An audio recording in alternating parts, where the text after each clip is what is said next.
Tyler tore another page from Rebecca's recipe book, 32 years of Christmas memories in his fist. This is pathetic, Rich. She's dead. Get over it. Denise set down her wineglass. He's right. I retreated to my office, clutching torn pages.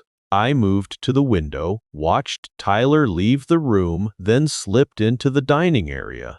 Her laptop sat open on the table, unattended. I opened her browser. 6 weeks of searches loaded. Undetectable poison. Cliff accident staging.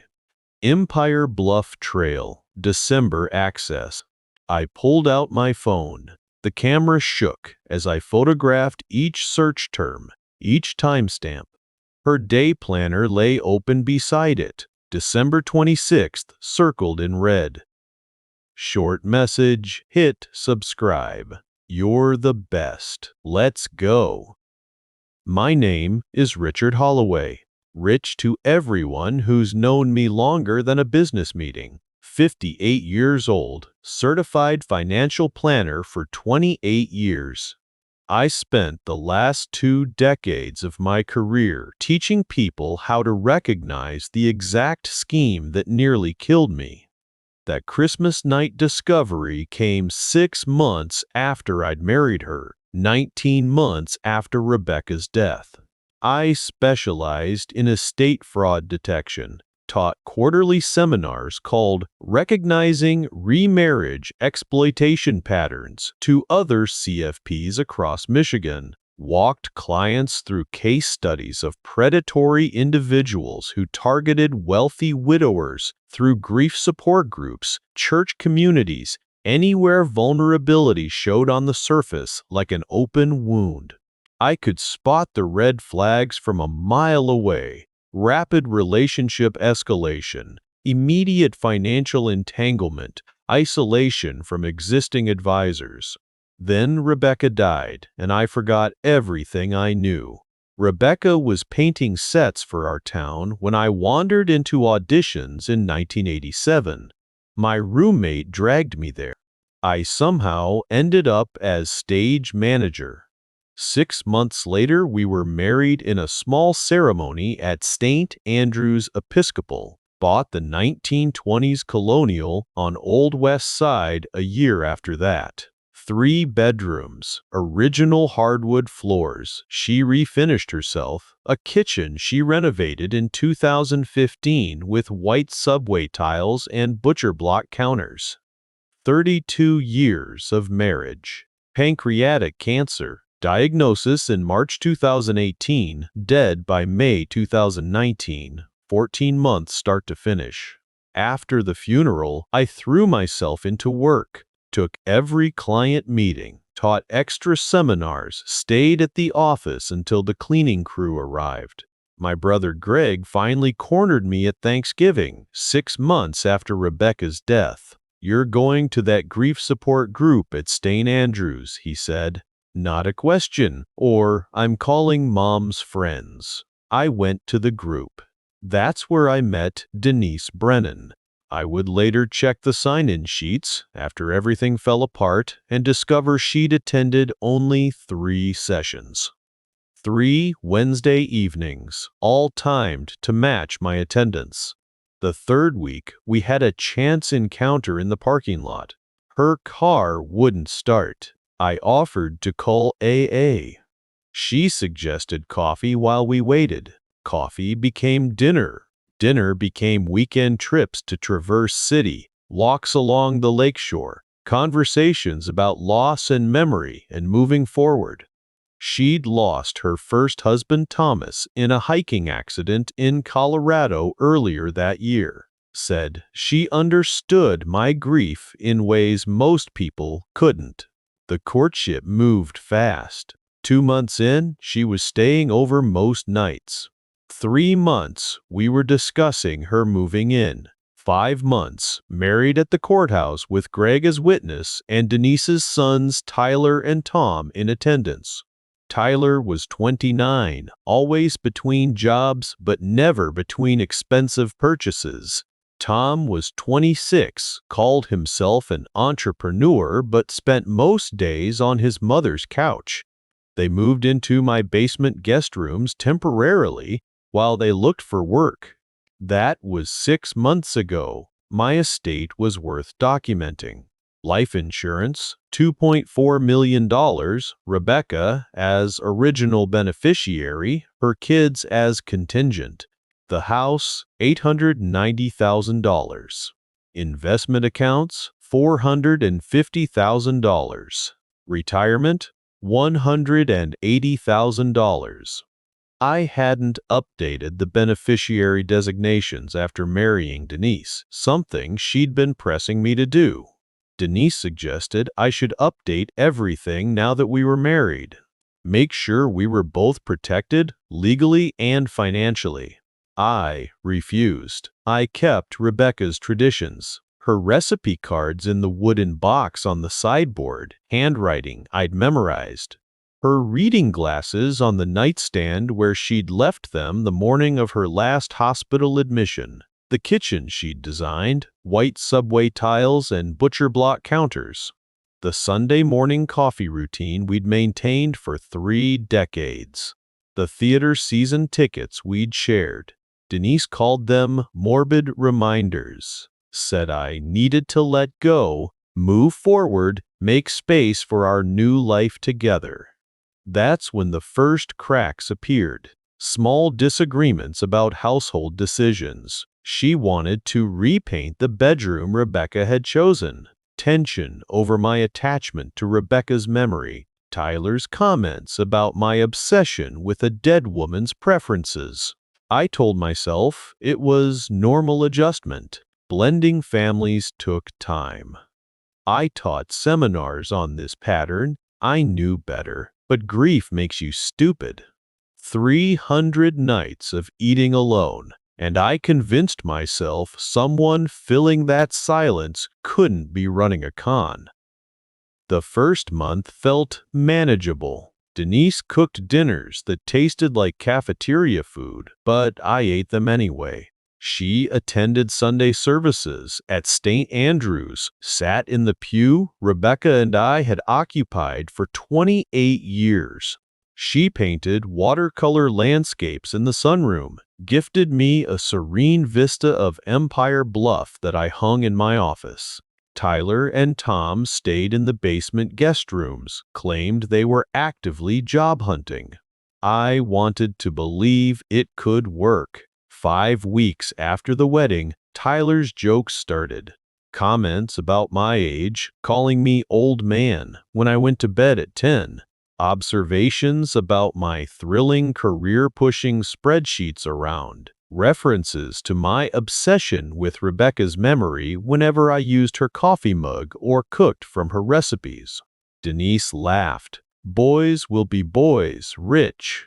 Don't take it personally. I didn't. By month 3, Tyler stopped pretending. He ate food directly from the refrigerator, criticized my grocery choices while chewing. Tom used my home office without asking, left my calculator restoration projects scattered across the desk. When I mentioned it to Denise, she said I was being oversensitive.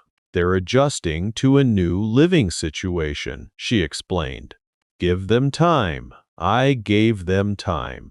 September brought the first direct financial probe. Denise asked about my life insurance beneficiaries during dinner, casual as discussing the weather. We should update everything now that we're married. Make sure we're both protected. The pattern matched my case studies. Rapid remarriage. Immediate beneficiary requests. I suppressed the instinct. I'll think about it, I told her. Her smile tightened. Don't you trust me like you trusted Rebecca? The comparison landed like she'd planned it. I backed down. She pushed for joint bank accounts next. Access to investment statements. She needed to understand our financial picture for household planning purposes. I hesitated. She called it insulting. After everything I've done, you still treat me like a stranger. I opened a joint checking account. Small deposits, nothing substantial. Told myself it was compromise. Monica Castellano called on November 15th. Rich, we have a problem. Someone submitted beneficiary forms with your signature. Her tone carried the professional alarm I'd heard her use with clients facing exploitation. Beneficiary change forms for your Northwestern Mutual policy. Dated November 12th, submitted directly to my paralegal instead of through normal channels. I pulled up my calendar. November 12th, Cleveland Marriott, room 847, CFP conference, 3-day seminar on estate fraud detection. Hotel receipt in my files. Attendance records with my signature on each day's sign-in sheet.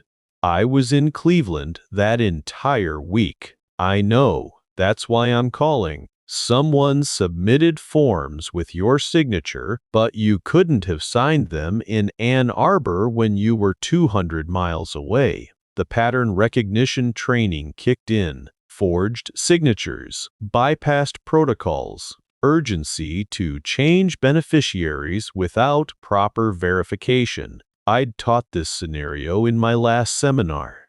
I'm refusing to notarize these documents. They're flagged as suspicious. Rich, we need to talk about what's happening in your marriage. I waited until she came home, laid the forms on the kitchen counter. Said nothing. Her face went cold. Not surprised, not confused. Cold? Don't you trust me? Her voice dropped to something flat and hard. I've given up 6 months playing nurse to your grief, listening to endless stories about Saint Rebecca and her precious recipes. And this is how you repay me? Accusing me of fraud? I'm not accusing. I'm asking how my signature ended up on documents dated when I was in another state. Maybe you signed them before you left and forgot. You're 58, Rich. Memory lapses happen. She suggested I was experiencing cognitive decline, the same deflection I'd seen in case studies. But standing in my kitchen, watching my wife of 8 months suggest I was losing my memory, I couldn't maintain professional distance. Maybe I did forget, I heard myself say. She softened immediately, touched my arm. We're under a lot of stress. Blending families is hard. Let's just forget about this and move forward. I nodded. That night, alone in my basement workshop area with a 1947 Marchant calculator in pieces on my bench, I recognized the pattern I'd been ignoring. Isolation from support networks, financial reconnaissance, dismissal of concerns as insecurity or paranoia. I taught seminars on this progression. I wrote the playbook. And I'd still fallen for it because I wanted to believe someone could love me again. I spent 2 days preparing Rebecca's Christmas menu. The herb-roasted turkey with her secret brine, the bourbon pecan pie, the gingerbread cookies she'd perfected over 3 decades. Her hand-written recipe book sat open on the counter, 32 years of Christmas memories in her slanted cursive. Greg arrived carrying a bottle of wine and the kind of expression that said he'd come prepared for disaster. "You sure about this?" he asked, watching me baste the turkey. "It's Christmas. That's not what I meant." Tyler showed up at 1, reeking of whiskey. The smell reached me before he did. His designer hoodie had stains I didn't want to identify. Bloodshot eyes, stubble, the look of someone who'd started drinking at breakfast. He dropped into Rebecca's chair without asking. I set the turkey on the table. The skin had turned golden brown, crisp the way she'd taught me. The dinner rolls steamed in their basket. Everything exactly as she'd made it. Tyler stabbed a piece of turkey, chewed twice, then dropped his fork. This tastes like nursing home cafeteria shit. He looked at Denise, then at me. Why are we eating some dead woman's recipes? I set down the carving knife. These are Rebecca's traditions. They're meaningful to me. Meaningful, he laughed. Jesus Christ. He stood, walked to the sideboard where Rebecca's recipe book sat. The green cloth cover showed wear from 3 decades of use. He picked it up, started flipping pages. Listen to this. His voice took on a mocking pitch. Died 1995, added extra cinnamon, Rich loved it. He turned more pages. Die 1998, Mom's favorite, make double batch next year. He looked up at me. This is pathetic. You're pathetic, Rich. She's been dead over a year, and you're still worshiping her like some sad shrine. I moved toward him. Put that down. Denise's voice cut across the room. He's right. I stopped, looked at her. She sat perfectly composed in her cashmere cardigan, wine glass steady in her hand.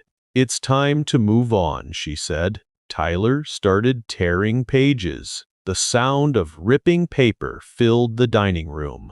Rebecca's handwriting, her notes, her memories. He tore them methodically, letting pieces fall to the floor. I lunged forward. Tyler shoved me back. I stumbled into the sideboard. The gravy boat tipping, spreading across my shirt. Tom pulled out his phone, started filming, laughing. Greg grabbed Tyler's arm. That's enough. Denise stood. Don't you touch my son. Tyler tore the last pages, then threw the ruined book at my chest. It hit hard enough to hurt.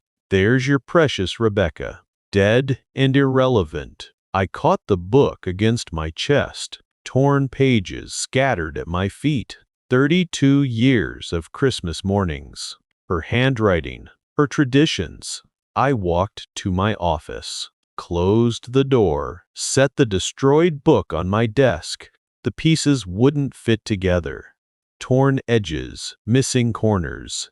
I smoothed them flat against the desk, tried matching fragments of her handwriting. Greg knocked, then entered without waiting. Rich! Through the window, I saw the dining room. Denise and Tyler and Tom laughing, not even pretending concern. Tom showed them something on his phone. The video he'd filmed. They laughed harder. This isn't normal, Greg said. Something's wrong here. I looked past him through the window. Denise's laptop sat open on the dining room table. Unattended, the screen glowing. Something shifted inside me. The pattern recognition training I taught in seminars, finally overriding the grief. I saw the laptop, and I knew. Greg, I said, I need you to come back tonight, as a witness. He looked at me. For what? I set down the torn pages. I'm going to photograph everything on that laptop, and I need someone to verify what I find. I waited until 11 p.m., giving them time to settle in the basement. Denise and her sons had retreated an hour earlier, their laughter and the television's muted sounds drifting through the heating vents. I called Greg from my office. Come back. Now. I need a witness. He arrived 20 minutes later. I met him at the door, pressed a finger to my lips, pointed toward the basement stairs. The sounds of their celebration continued below. Denise's Dell laptop still glowed on the dining room table, unlocked. The screensaver hadn't activated yet. Photograph everything. I told Greg. Chain of custody. Don't touch anything, just document that I'm documenting. He pulled out his phone. What am I witnessing? I opened the browser history. 6 weeks of searches loaded on the screen. The phone camera wobbled. I steadied it against the table edge. Undetectable substances that mimic heart attack symptoms. The shutter sound seemed loud in the quiet room. Life insurance payout timeline after accidental death, Michigan. Click staging hiking accidents, winter conditions. Click Sleeping Bear Dunes, Empire Bluff Trail, December access. Click. Greg leaned over my shoulder. Jesus Christ. He stepped back from the screen. The location services data appeared next. 3 trips to Empire Bluff in November. November 7th, November 14th, November 21st. 3 trips, 3 rehearsals. She'd driven 45 minutes each time to scout the exact overlook where she planned to kill me. I photographed the coordinates, the timestamps, the route maps saved in her files. Amazon purchase history came next. Hiking boots, men's size 10, my size, ordered November 18th. A thermos set on November 22nd. Waterproof jacket, men's large, December 1st. She'd purchased equipment for my murder with methodical planning. She bought you hiking gear, Greg said, his voice breaking on the last word, for the trip she was planning. The romantic Christmas getaway to Empire Bluff. I opened her email. The correspondence with Tyler loaded. Subject line, timeline confirmation. Mom, we need to move faster.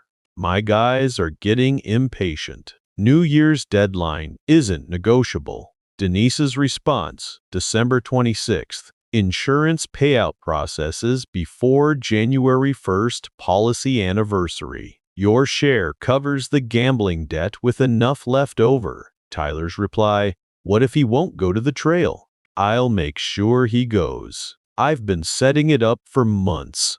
Greg photographed me, photographing every exchange. The documentation felt mechanical, professional. I photographed the timestamp, the sender, the subject line. Next screen, next photo. The process reduced betrayal to evidence. The forged beneficiary forms appeared in her documents folder. Scanned copies, dated November 12th. My signature traced from legitimate estate planning documents Monica had on file. The pressure patterns were wrong. The notary stamp was fake. Everything Monica had suspected. Confirmed. She forged your signature while you were in Cleveland, Greg said. Monica refused to notarize it. That's why Denise tried going through her paralegal instead. I found the research files next in her documents folder. Rebecca's probate records downloaded from the county clerk's public database. Every asset itemized. The house value.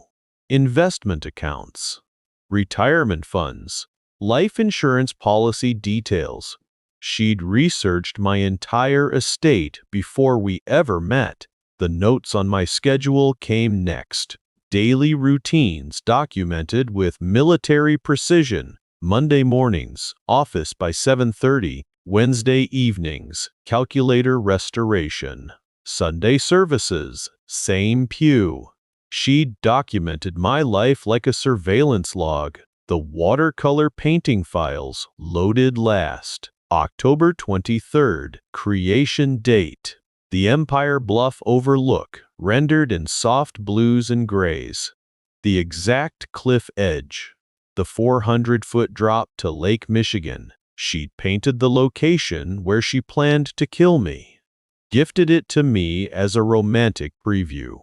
It hung in my office. Rich. Greg's voice cracked.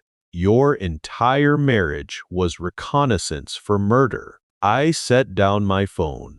The grief group sign in sheets. The coffee dates, the weekend trips, every moment documented in her files. Not a marriage. A reconnaissance operation. The past 16 months of my life since Rebecca's death. The grief support group meeting that wasn't chance. The coffee dates and weekend trips and conversations about moving forward together. The wedding at the courthouse. Her moving into Rebecca's house. All of it planned. All of it premeditated. She'd selected me from probate records, engineered our meeting, played devoted wife while researching how to stage my accidental death and collect the insurance payout her sons had already spent in planning. "We call the police," Greg said. "Right now." "No." I picked up my phone again, scrolled through my contacts. Monica first. "This goes beyond marriage fraud.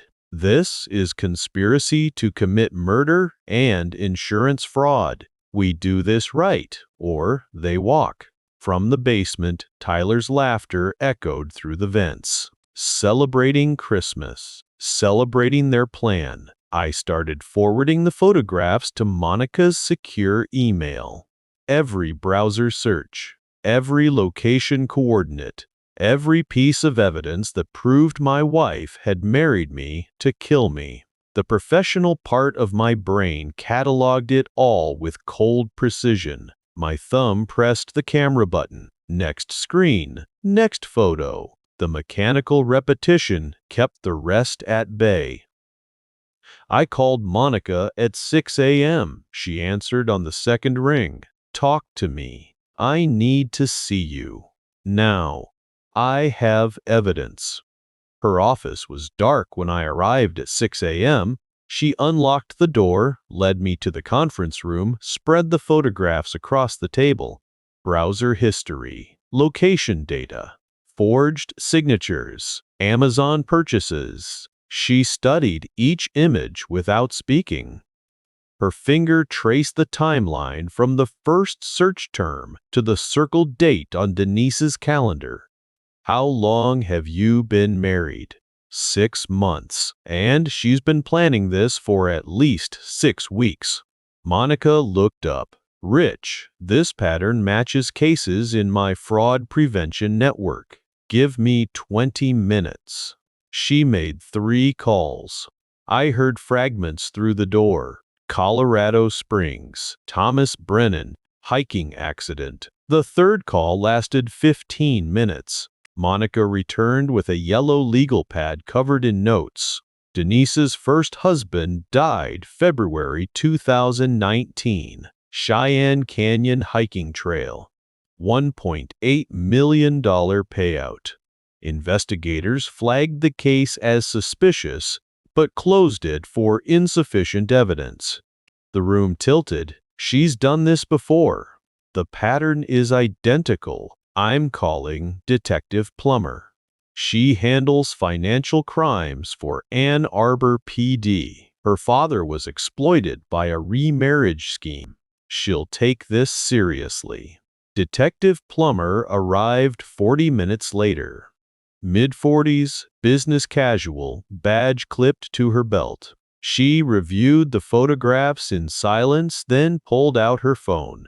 "I'm contacting Colorado Springs, PD. If we can connect these cases, we elevate this to pattern-based prosecution." She looked at me. "How committed are you to seeing this through?" "Completely." "Good. Because here's what we're going to do." The plan took shape over the next hour. Michigan was a one-party consent state. I could record conversations without Denise's knowledge. Plummer would provide professional equipment. I would engage Denise about the planned trip to Empire Bluff, get her discussing the timeline, the location, the urgency. "She's expecting you to go along with it," Plummer said. "Use that. Ask questions that seem innocent but elicit operational details." She handed me a watch with a concealed recorder. "This captures everything within 15 feet. Clear audio, admissible in court. Wear it naturally. Don't look at it when she's talking." I drove home at 9. Denise stood in the kitchen packing a thermos and granola bars into a canvas bag. She smiled when I entered. "Ready for our trip? Weather's supposed to be perfect today." The recorder pressed against my wrist, warm from my pulse. Actually, I was thinking about the timing. Why today specifically? Why not wait until after New Year's? Her smile faltered, just for a second. "The weather's perfect today. Ice on the trails, beautiful views. We shouldn't wait. Ice on the trails. Operational thinking, not romantic planning. The recorder captured it. Tyler emerged from the basement. His eyes were bloodshot, movements jerky. The smell of whiskey reached me before his words did. Mom, I need to talk to you. Those guys are looking for me again. The ones from the casino. They said New Year's is the deadline. Denise's face went tight. Tyler, not now. $47,000, Mom. They're not joking around. Tom appeared behind him. Are we still waiting for the payout? Because I've got expenses piling up. I set my coffee cup down. What payout? Tyler looked at me like I was stupid. The insurance, obviously. Mom said, once we do this today, it pays out before January 1st. My share covers the debt. Tyler, shut up. Denise's voice went cold. I pulled out my phone, opened the photo gallery, browser history, Amazon receipts, forged beneficiary forms. I held the screen toward her. You mean staging my accidental death at Empire Bluff? The cliff you painted for me? The one you scouted 3 times in November? The color drained from her face. Her hand went to the counter, steadying herself. Tyler's hand shot toward the phone. The front door opened. Detective Plummer entered with 2 uniformed officers. She held up a warrant. Denise Brennan, you're under arrest for conspiracy to commit murder, insurance fraud, and forgery. The officers moved past me. Tyler backed against the wall. Tom raised his hands. Denise stood frozen at the counter, staring at the evidence she'd left unguarded on Christmas night. Plummer read them their rights while the officers applied handcuffs. The handcuffs clicked shut. Denise stared at the evidence spread across the counter, the laptop still open, glowing with her searches. The words echoed through Rebecca's kitchen, the space she'd designed, the home she'd built. I stood by the window and watched them load Denise into the patrol car. The recorder kept running. I turned it off. My hands were steady. The professional part of my brain had done its job. By December 28th, Northwestern Mutual's Fraud Investigation Unit had flagged Denise's 2009 Colorado claim. The pattern matched their database: recent beneficiary change, suspicious death timing, first husband's policy paying out $1.8 million after a hiking accident investigators had questioned but couldn't prove. They contacted the FBI. Monica called 3 days after the arrests. Federal wire fraud charges had been filed because insurance companies operate interstate electronic communications crossed state lines. What started as a local conspiracy to commit murder escalated to federal prosecution with enhanced sentencing guidelines. The day after the arrests, Detective Plummer contacted Colorado Springs PD to share the evidence we'd gathered.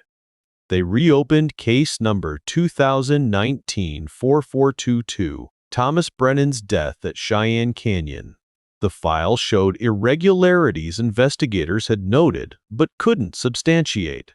Life insurance increase 6 weeks before death. Witness reports that Thomas was an experienced hiker. Denise's calm demeanor during questioning. The judge signed the exhumation order in January. Toxicology found traces consistent with Denise's browser searches for undetectable substances. The 2019 accident became a murder investigation. Colorado filed separate charges while Michigan proceeded with the conspiracy case. Tyler's gambling creditors provided statements to police. The casino contacts verified his $47,000 debt, the New Year's deadline, the threats of physical violence. Their testimony corroborated the timeline urgency captured in my wire recording. the desperation that drove Tyler to push for immediate action on December 26th. Tom flipped within 6 hours of arrest. His attorney negotiated cooperation for reduced charges. Tom's testimony detailed the 3 November reconnaissance trips to Empire Bluff.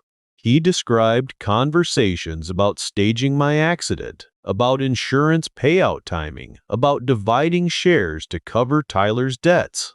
3 months of investigation and pre-trial motions followed. The trial began March 2021. I sat in the back row of the gallery. The prosecutor's voice echoed off the courtroom walls as she displayed the browser history on the overhead screen.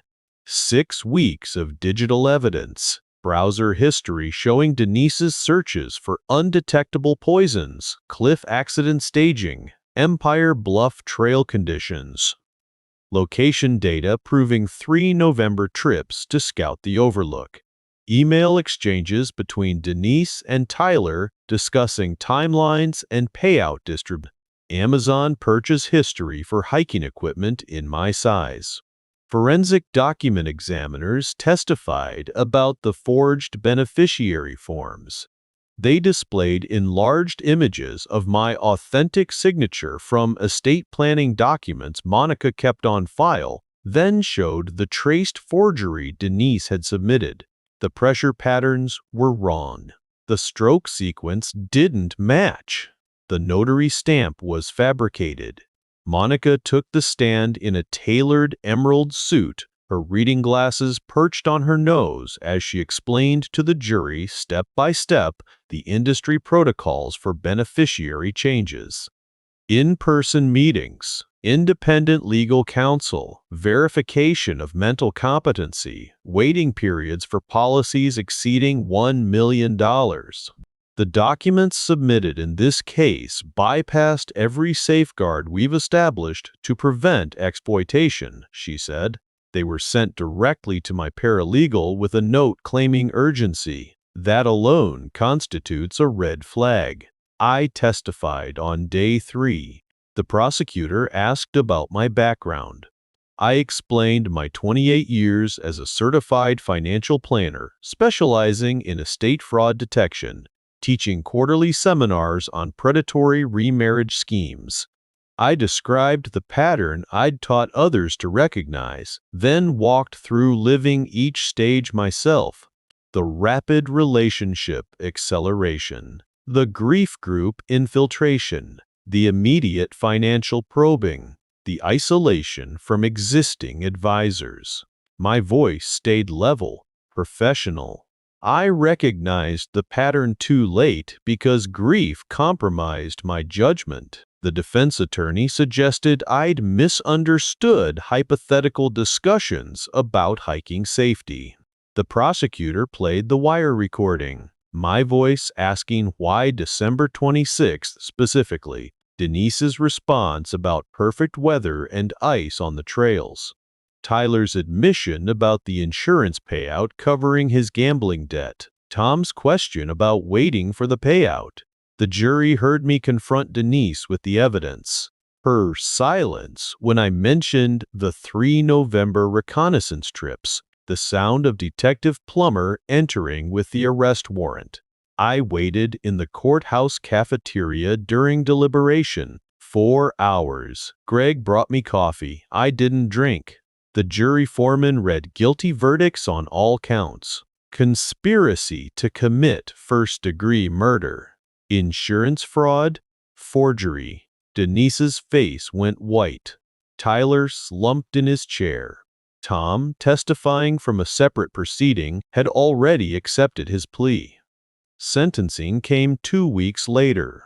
Denise received life imprisonment with eligibility for parole after 25 years for conspiracy to commit murder, 15 years concurrent for insurance fraud, 5 years concurrent for forgery.